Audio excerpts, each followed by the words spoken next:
Hey, welcome to Blue Jay Banner. We're sponsored by Equitable Bank. We take banking personally in the West Pacific Dental Group and Infusion Brewery. Tim Kruger, along with Ross Ferrarini and Zach Weaver, on this fall-like Monday. Man, it's almost cold outside. Yeah, I went to go to lunch earlier today, and it was like a tad chilly out. It was very bizarre, which is not going to be chilly Saturday for the golf tournament. So Well, that's it's just our golf tournament, so it's going to be 100. It's just what we do. So we are looking forward to that on Saturday. very frustrating. I threw something out on Twitter. I had a group that just donated a foursome. So I put it out there on Twitter. So listeners, if you got availability to play on Saturday, you can do so at a very discounted rate. Just it's going to go to the highest bidder. So go on Twitter at Blue Jay Banner, DM us, and we'll take in the nominees and see who comes up with the best bid to get that foursome. We got some tremendous prizes. We got 2 cruises, a 7-night resort stay, a 5-night stay at a house on the Big Island, and then our usual $100 hole prizes on every hole. Got a cruise on Close to the Pin. We have some fantastic golf equipment, including a Paradigm driver for the grand prize in the raffle. $200 gift card to Top Golf. I went to Top Golf Sunday for the first time. What were your thoughts? Well, first of all, I had heard how crazy expensive it was. And I drive by there on a regular basis, and I'm like, man, there's a lot of people here. That place is packed all the time. There's just cars everywhere. It's always crowded. Right? So I'm like, well, how can that be? I thought it was very reasonable. Now we had a $50 off gift card, that we'd gotten a while back, but still, I thought it was very reasonable. I thought the food was reasonable. I thought the food was very good. And it's a great place to take kids, like my wife got up there and hit some. She goes, this is a lot funner than golf. Because hey, she can dribble one and still get 4 points. It's like, Yeah. It took me a while to get used to the clubs because they're a lot whippier. So you have to play like a big hook, and you're not sure how far to hit it. It was kind of fun. I enjoyed it. So it was a great day to do that. But anyway, Top Golf, one of our sponsors. So it's the Blue Jay Banner 11th Annual Blue Jay Banner Golf Tournament, sponsored by West Pacific Dental Group. They're our title sponsor. We want to thank Dr. Hogan for that. So 8 o'clock shotgun, and then we'll have Steve Murfeld there to talk during the lunch and award ceremony about the team and give his thoughts. And you can ask questions, which there's usually quite a few, so that ought to be fun. Today on the show, we're going to break down the combined stats of the Bahamas tournament. And we had 3 games. We're going to just take a look at the stats, who did really well statistically, who did not. We'll look at some team stats maybe that are a little surprising. And then we're going to take a look at in a second here, we'll take a look at the women's schedule. They announced the non-conference schedule for the women today. And then later on, we're going to grade the men's players. We're going to kind of go down and just a 1 through 5, where we think they will be at the end of the season as far as most impactful. Now, we're the 3 of us are going to do it. We don't want to all put all 5s on everybody. So let's grade this 1 through 5, 5 being the most impactful, 1 being the least, and just see how we'll do it again at the end of the year and see how that turns out. But first, I want to touch on the women's schedule. So they announced that today. Probably not as daunting as it normally is, which is probably a good thing, because sometimes I think their schedule is their non-conference is so crazy tough that it sometimes now you're playing UConn twice a year. That helps your strength of schedule a lot. So it's I'd say softened a little, but there's still a lot of very competitive games in there. They start off Monday, October 30th. They have an exhibition at home against Nebraska Kearney. Then they go on the road for the first game at North Dakota State. That'll be a tough game. North Dakota State, always a power in the Summit. Then they play at home against South Dakota, another very good squad. And then Thursday, November 16th, they have Green Bay coming into town. And then they go at Nebraska on Sunday, the 19th, which should be a tremendous matchup. Then they head off to Cancun. Man, they've been going to some nice Thanksgiving tournaments lately. I And wouldn't mind going to Cancun. I know it. Take on Georgia Tech and Michigan State, two teams from power conferences. So those will be very good games. Then they come home the following Sunday, a week from the Sunday, December 3rd, again, Northern Iowa, perennial power in the Valley. They go at Wyoming, another really good team out of the Mountain West. And then they also play at Drake, another really good team out of the Valley. So, as normal, a little bit of a local flavor with South Dakota, North Dakota State, Drake, Northern Iowa, and so forth. A few games and then a very nice Thanksgiving tournament. And then, of course, they'll play the rigorous Big East schedule, which is quite frankly a grind because it's and you're a lot of travel, especially being the furthest west school. So Flan's going to have another great team this year, so check them out. We are, by the way, as part of our raffles on our golf tournament, we're going to have season tickets. So, or excuse me, not season tickets. We're going to give away packs of tickets, single game tickets to the women's basketball team, baseball team, volleyball team, both soccer teams, and then we'll have some tickets also, of course, for the men's team as well. So another reason to jump on Twitter and take those last spots. So that's the women's schedule. Let's look at the cumulative stats. I think some of these are pretty interesting from the Bahamas trip. No real surprise that Trey Alexander leads the team in scoring at 20 points a game. I think everybody would be over the moon if he averaged 20 points a game throughout the season. But that was helped, of course, with that big game and also his, jumps out at just the free throw shooting. He was 13-14 in that one game. He only played 2 games in the Bahamas. So he's shooting 92% from the line right now. That's pretty good. Second in scoring was say that's good. Ryan Kalkbrenner. He's tied as far as shooting percentage of players that took over 10 shots. And a very surprising who he was tied with. But he was 4 or 5 from the line. He 5.7 rebounds a game, but that didn't lead the team. Leading the team, there was 2 guys actually tied. Brock Weiss had that big game, that first game when he played a ton and got 10 rebounds. So that jumped his average up to 6 a game. And then Frederick King had a really good Bahamas tournament, I thought. What do you think, Ross? Yeah, and he looks like he's in great shape just based on what I've seen from the social media team of the hoops team, blasting Fred out. I mean, he looks cut. He looks like he's ready to kind of take that next step. And the good thing about Fred, I'm a Fred backer. I've been a Fred backer from day one. He is maybe my favorite player on the team. I just love his youthful energy, enthusiasm, willingness to get better. And it sounded like he had a great Bahamas, and which good for him too. Obviously, he goes back home and he's got a lot of friends and family there, and he's comfortable. He's a long way from home, and ends up playing pretty well for them. So I'm really excited for this season from Fred.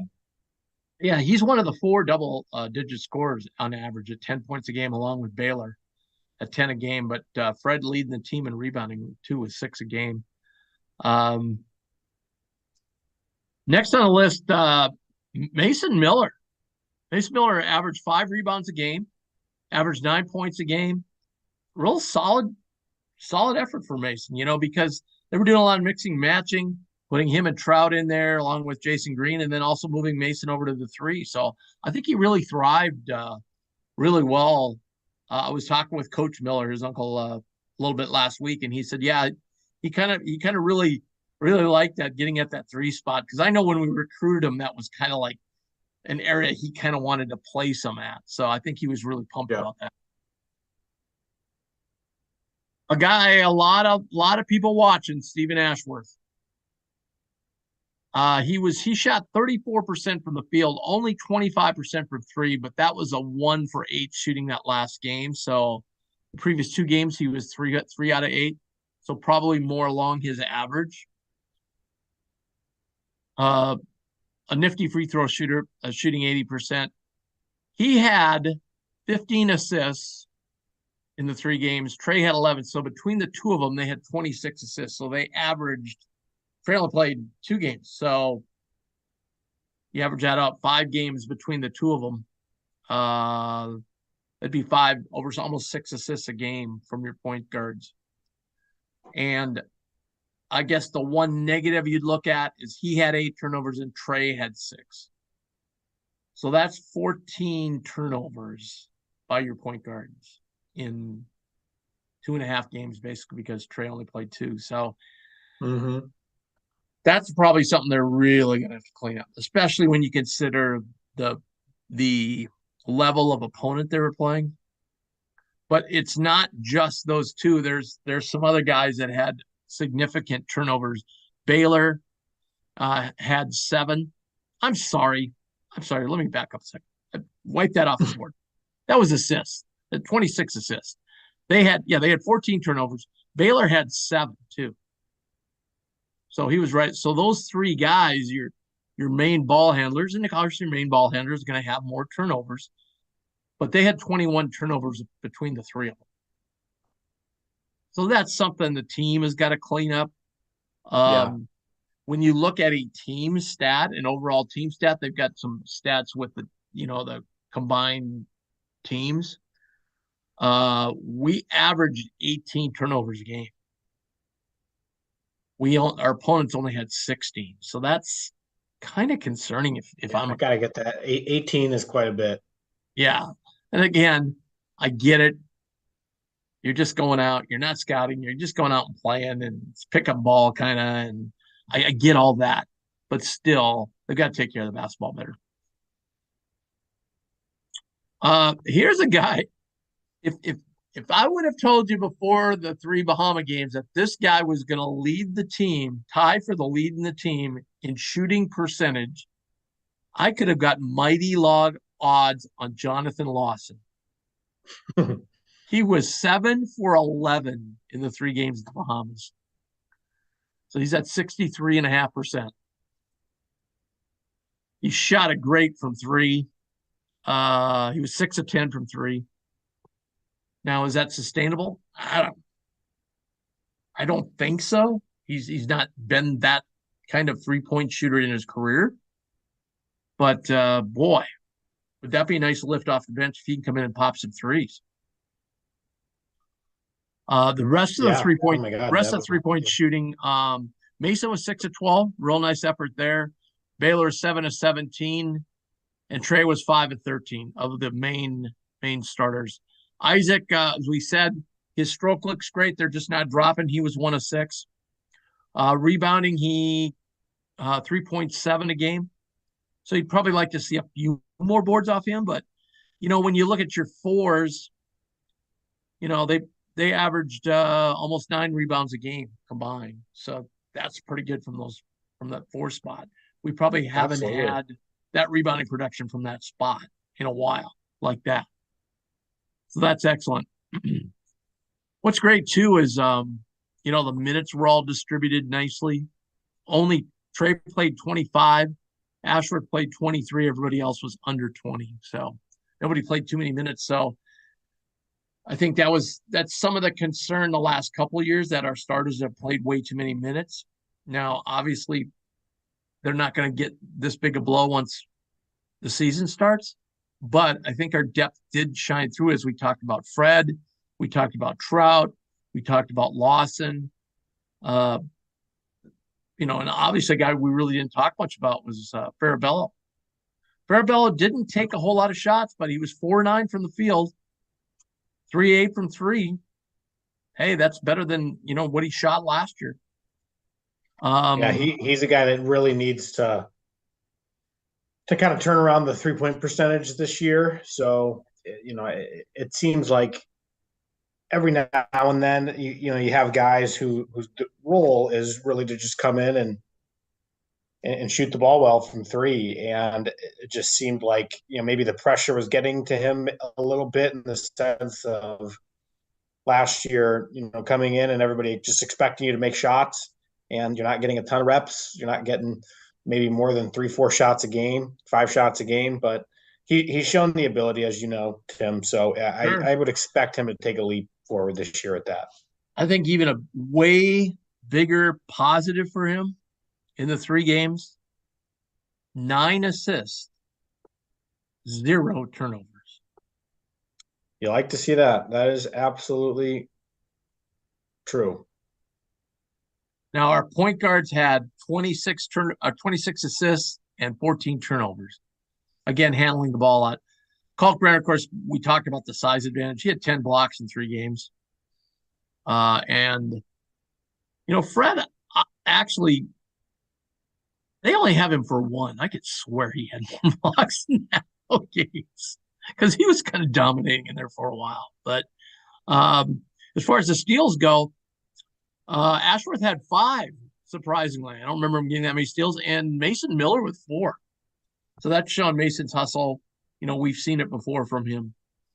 So a nice steal total for both those guys.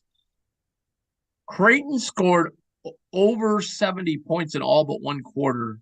If you cumulative, they had 79 points in the first quarter, 71 in the second, 76 in the third, and 69 in the fourth.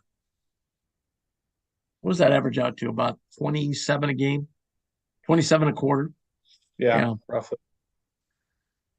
So almost average almost 100 points. Now, as a little bit of a measuring stick, Xavier played that Bahamas team and beat them 123-58. So fairly close to our score. They scored a few more than we did, but fairly close. I just thought those were kind of interesting stats. Again, those team stats though with the turnovers, that's the one thing that jumps out at you. But we did have a lot of assists, which was nice. Really moved the ball, and I kind of noticed Fran out there too in those games. He was kind of like he wasn't like going crazy shooting the ball, like easily could have when you're up 50, right? He was looking for his teammates. So yep. I thought a really nice job of Fran. Okay, so we want to kind of look at each player. We're going to look at like the top 10 players basically on the roster. And this exercise we're going to chart this and kind of look back on it next year, or excuse me, at the end of the year. But we kind of want to look at what will their impact be to the team. So, obviously your best couple of players will be 5s. Your next group of 2 or 3 or 4 will be 4s, and so forth. Okay. So we'll start with Trey Alexander. Zach, you want to go first? That's an easy one. That's a pretty easy one. Yeah, Trey's a 5. Okay, and you can go half points. Let's do that. I'll give him the full 5 points.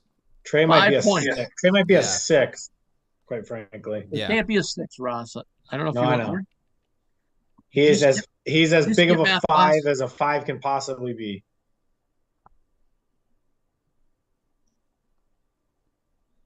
I'm gonna go 4.5. On Trey? Yeah. Can you explain your reasoning? I think there may be more impactful players down the stretch, because Trey is where he is now, on the verge, on the cusp of like NBA, playing in the NBA. So there's that expectation level, I guess, with me. Maybe I'm throwing some of that in there where I really shouldn't, but I just think there could be room for some other guys to be incredibly impactful beyond where they are now. Let's put it that way. If that makes any sense. I suppose, but he's the juice. Trey is the guy. This team is Trey's team. And if you're a Ryan Kalkbrenner fan, you have a good argument, but I think it is Trey's team. Yeah. And I guess I'm looking at their roles too. How impactful are they in their role, you know? So Ryan Kalkbrenner.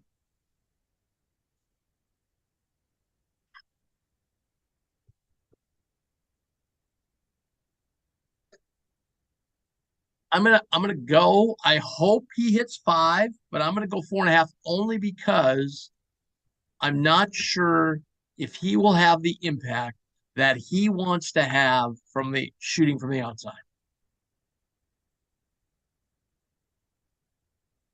Okay. I still think he's the 5 even without the shooting. I understand what you're saying. Um, I Ryan and Trey are two of the best known at this point, best known players in the entire country, and they're the lifeblood of the team. So he's another 5 for me. Zacho? Zach has to stay muted, Tim, because of the dogs. So it's just gonna be you and I. Oh, okay. He His can hold up. his He can dogs hold up 5. He can hold up his 5 dogs fingers. are barking. He can hold up 5 fingers or 4. He's going 5 for Kalk. All right. Fred King, Zach.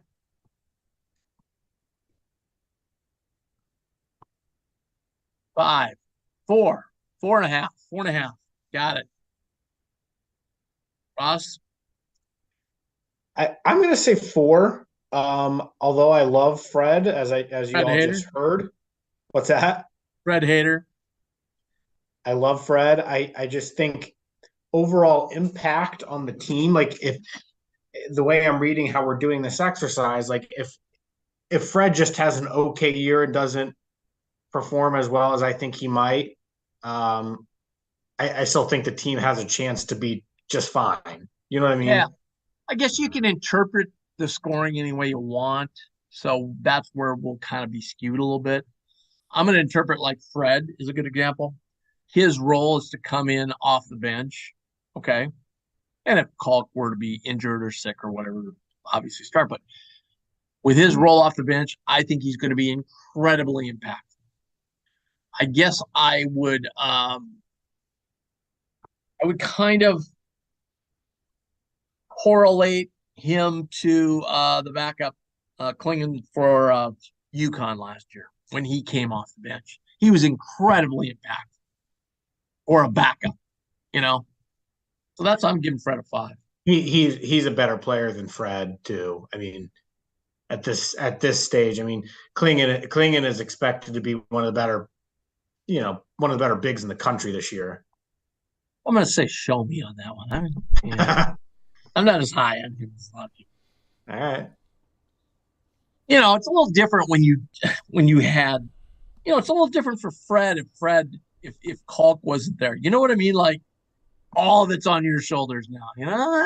It's a different ball game, and then you could just go all out, and, go crazy. Let's see what happens. No, I hear you. I hear you. All right, Baylor Schreiman. I am going to go. I think he's going to be if he plays, he keeps the turnovers down, but plays everything else the way he did last year.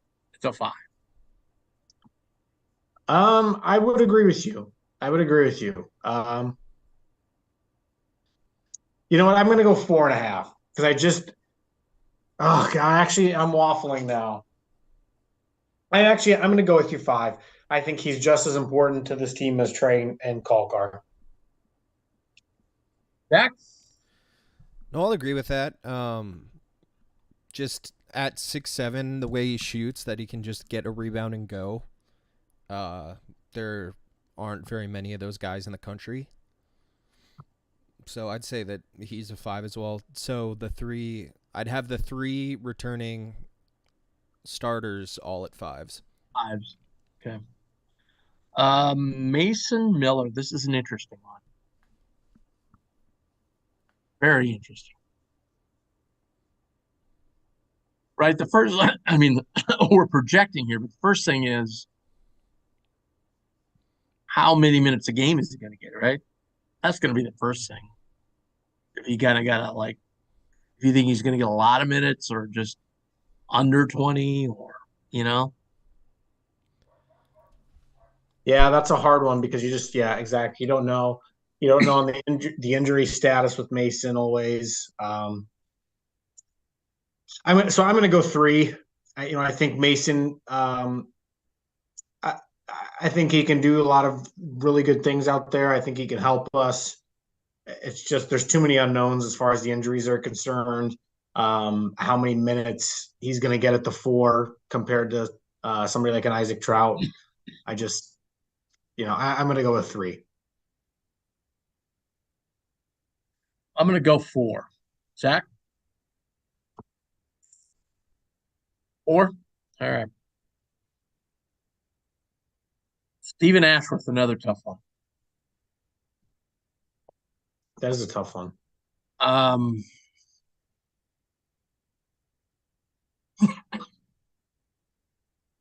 he's got to cut those turnovers way down. If he does that and just shoots his historical averages of everything else, he'll be very impactful. I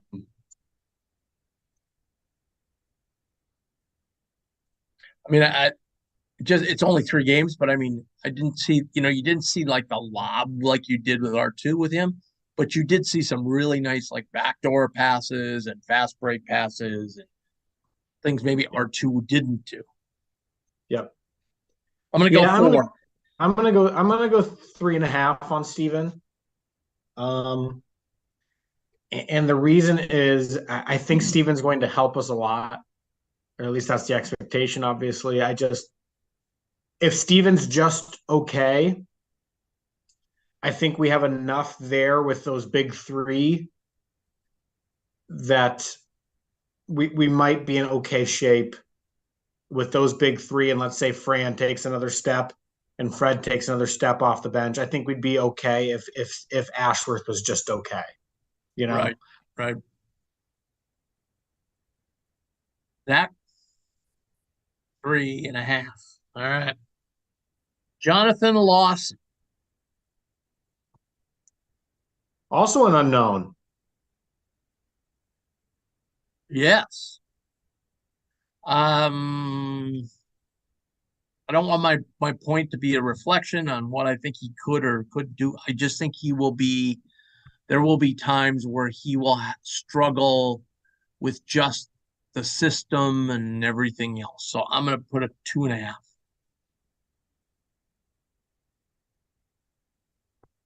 I'm gonna put him in a 3 just because I'm gonna go a tad higher than you just because I think that he can be impactful off the bench with his athleticism and what I've heard about maybe his potential impact on the defensive end of the floor.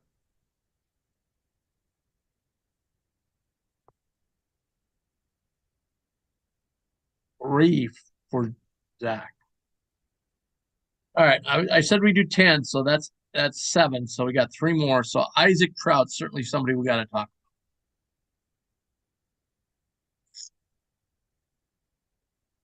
about. He is tough. Like I can see him being real roller coaster, right? Like some games having a huge impact, other games not having any impact hardly at all. Yeah. Now I think it's going to determine matchups, how well Mason plays, his shot dropping. I'm just going to put him in a straight out 3.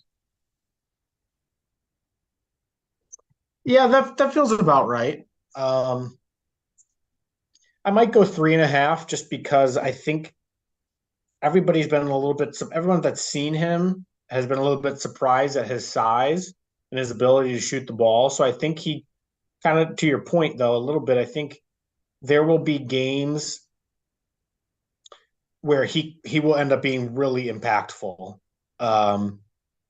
So you gave him a 3, right? Yeah. So I'm going to go 3. So I'm 3.5. So that's why I think what separates somebody like him from a Jonathan Lawson or a Mason Miller, who I have at a 3, I just have a feeling that his shooting ability and size could end up being really impactful for a couple of games. And I don't necessarily think that on those other two as much. I think he's probably a guy who's like whose impact could be crazy in some games, Mm-hmm. but he's with the wrong team, you know? Like I could see Mac going small and putting him at the 5 and causing some real mismatch problems of guys having to come out and guard him. Not that he's super quick to go by anybody, but he can shoot the ball out there and has some moves. And you just can't do it, right? You got Fred and Kalk. Like you gotta have those guys on the floor, right? So I Yeah. think, I think back to some, a Roggy-ish, he obviously didn't shoot it like Roggy, but something like that where, you're playing, say, a Sonogo last year, you could have pulled him out away from the basket, you know. Right. Zach, what do you think? 3.5. All right, we got two more. So I'm going to pick Fran because I think he's an interesting player on this team this year. I think Fran's overall impact when people get their prejudices out of their mind of a guy that maybe turned it over and missed a lot of shots. And, I don't think people gave him the credit they deserved last year for his defensive effort because a lot of times he was undersized. I don't Right. think that's going to be as much of an issue this year because we can float him over to the 2 a little more. I think he's going to be a 4 because I think he's going to hit some shots. I think his defense is going to continue to be really good, but he's not going to be so outsized in certain situations. And the fact that he doesn't turn it over is really valuable. Yeah, I don't disagree with your assessment. I'm also going to put Fran at a 3.5 just because if I'm putting Stephen Ashworth at that 3.5, I got to put Fran there too because I just don't think Fran is going to have that much more of an outsized impact on some games than Stephen Ashworth might. Zach? Yeah, I'd put Fran at a 3 if that's like right in, but in the middle. Yeah. He's gonna have games where he shoots well, hopefully, and that's a huge part of what he does. But also, he is just like solid defensively. He can get into some passing lanes and pretty good when he's getting posted up against. Surprisingly. Yeah, and he's just one of those guys that Mac trusts. Yeah. And fans don't sometimes understand that, but Mac trusts him. Like, all right, we're not going to have huge breakdowns when he's on the floor. Yeah. So we've said one more guy. So who do you want to pick, Green or Dotson? I would say Dotzler. I would say Dotzler's maybe going to play. I don't know. That's a hard one, especially if Mason Miller, has some injuries or if there's any injuries Yeah. to those sort of bigs. Jason Green's going to slide in. I don't know. Maybe we can do both. Why not? We'll just do both. It's tough. It's tough because Green has players stacked at his position where Dotzer doesn't necessarily, but Trey's going to get tremendous run at point guard this year when Ashworth isn't, and yeah. All right, let's do Green first then. I just think he's still a year away. I'm going to put him at a 2. I just think he's going to have some learning to do yet. I agree. We got to show that he can hit the shots in crunch time, athleticism. Again, that block he had in Bahamas was really impressive. But yeah, you got a 2-2, Zach? Yeah, I just think it's kind of a log jam at those minutes. You can't argue with the athleticism. He gets off the floor quick. But there's just, he's a year behind all the other guys. 2 years, but 2 years behind Mason, a year behind Trout.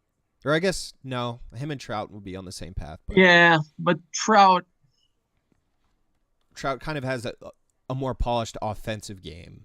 Yeah. And some size on him. A little bit ranked higher, out of high school. And yeah. I don't know what level they played AU. They probably played about the same level. But I think when you are at another power school, especially a school like Virginia, that's, really good, I think you learn, even maybe you weren't happy there or what have you, still learn a lot. You know what I mean? Yeah. More than maybe Jason, not that Jason didn't learn a lot, but you're at the same school and, kind of get a different perspective, maybe. I don't know. It's tough to judge. Dotzler, I think it's going to be a slow progress, but I think by the end of the year he could do a 2.5, and I could even see him doing a 3. Especially if we need a point of the game where we meet, maybe somebody's got foul trouble, one of the two guys, and we need some pressure. I can see him coming in and really ramping up the pressure. Limited minutes, he got 2 steals I don't already. disagree. Yeah, I don't disagree. It'll be interesting because I think he's got the ability to shoot too. Now, does that translate to the Big East level automatically as a true freshman? I don't know. That's pretty hard, but based on all of the reports, I loved his game in high school. Obviously it's a much different level now, but he's got the tools, I think. So whether he ends up getting the minutes to grow into something is up for debate. So it's hard to say on him. Yeah. Yeah, I agree with all of that. I was really impressed with him in the Bahamas. He's bigger than I would have thought. And he plays with really good pace. But again, it just depends on, how much developmental time he gets early into the season and where he's going to be at the end of the year. But I'd give it like a 2.5. So this brings up an interesting question because I hear a lot of people go, Ashworth is so small. Okay. So I'm a little confused by that because it wasn't like R2 was this giant out there. You know? No, he wasn't. But R2 was awful athletic. Yeah, I think that's Yeah, that's true. But I just hear it. But being athletic and saying somebody's small, I mean, are two different things. Like, and we're not really talking about like his size. We're just saying one's more athletic. I mean, obviously R2 I think is quicker than him. I just and I always thought R2 was sometimes smaller than he appeared. you know. Or I think Ashworth is probably he looks smaller than 6'1". No? Yeah. No, I don't disagree. Yeah, how Ashworth ends up, and that would be a fascinating thing. Maybe I'll go look that up tonight. How Ashworth has fared the past couple of years at Utah State against really solid high major competition. Bigger guards. I mean, you got to imagine it's going to be a little bit of a learning curve for him, especially at that size. Yeah, absolutely. Yeah, because Ashworth 6'1", Ryan Nembhard was 6 feet. So I don't get people go, oh gosh, we're going to be really small at point guard. Well, they're basically the same size. Yeah, that's true. That's accurate. But what one person brings that the other doesn't have. Okay, so Ashworth obviously brings the ability to shoot the basketball from 3. Ryan could do that a little bit, not to the level that Steven can. Different players, sure. They're different players, but Ryan, on the flip side of that coin, was extremely athletic for his size, and so it's going to be interesting. I don't think Ashworth can dunk, can he? I have no idea. R2 could. R2 could two-hand flush him. Yes. In traffic. Yeah. That'll be crazy watching him against Zaga this year. It's going to be nuts. Very odd. Very, very. Him Yeah. and Art in the K-State jersey. Yeah. Art in the K-State jersey, I don't have so much like, oh my God, I got to see, just because they've always had players like that. But R2, you know, he's probably a smaller point guard than Gonzaga's had as far as size. Like his brother was 6'4". Probably since Kevin Pangos. Yeah, and plus, like, I would have loved to seen him play with Timmy. You know, that would have been cool. That would really intrigue me. All right, so we did 11 players. Very cool. We'll keep those. Anybody got any take your shots? Or are we still holding off on those till we get closer to the season? No. All right, we will. We'll review that. Now we'll have a show next week. I've been told, my sources tell me that Jackson McAndrew is going to join us. That'd be big. Okay. But then we'll have a show next week, but then we'll be off for a couple weeks. I won't be here. And B, I won't be here. So we'll be off till after Labor Day. And then we'll kick into fall sports and get close to practice starting. And we'll have all kinds of stuff to talk about. So perfect. All right. Don't forget that golf tournament. Go to Twitter at Blue Jay Banner. You'll see a special there. Answer 8 the a.m. call. or 9 a.m. shotgun start? 8 a.m. Ross. Do not be late. I was going to take a shot and say your team would not finish in the money, but then I thought, I don't want to root against you. In a scramble? Not finish under par? No, in the money, in the top two, one of the top two spots, either for, you're not going to be in second flight. You guys will be at the top of the roster. I still have issue with, I still don't buy. This is the problem with scrambles. People take so many liberties at scrambles, and it's so frustrating. I do not buy that our team got beat last year. We came in at 17 under, and whoever said they were at 19 or 20 under and won, I just don't buy it. You have some hard thinking to do about seeing those guys play, Ross. They can shoot 18, 19 under. It's not a problem. Here's how I think. Here's honestly though, I would like to do this sometime, but I don't think I'm going to run another tournament. But if I'd like to do this sometime, here's the way I think it ought to run. So you and let's say Matt are a twosome, okay? Okay. You play with me and my wife, okay? Mm-hmm. Okay. And we keep our own two-man scramble score. And your other two guys, Murfeld and Grant, play together. And they play with our other couple we're playing with. And they keep their scramble score. And then you could either add them together or take the best. See what I'm saying? Then there's no cheating. There's zero cheating because you're not playing with your partner. Right. You wouldn't know what your score is, where you sat.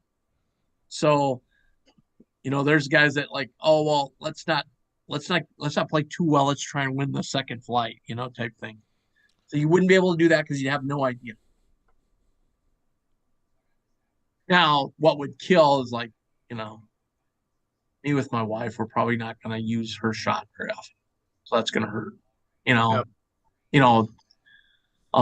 You're probably going to use Grant's shot more times than Murph's. Although if Grant's in the trees all day long, Murph will probably be using all of his. Who knows? But, yeah. But interesting for it. What do you think of that form? What do I think of what? Well, I guess you would have to have teams of maybe equal abilities. You know what I mean? To make that work, to make that system work. But if you did, that would be the perfect system. You know what I mean? Yeah, no, I agree. Then people like you wouldn't complain. Oh well, it'll be fun regardless. Yeah, bring money if you're playing. Spend money on the raffles. You want to win that driver, man. All right. Hey, thanks for everybody listening. Make sure you hit subscribe on the bottom. It helps us out a lot. And hit like to share this with all Jays fans. And we'll see you.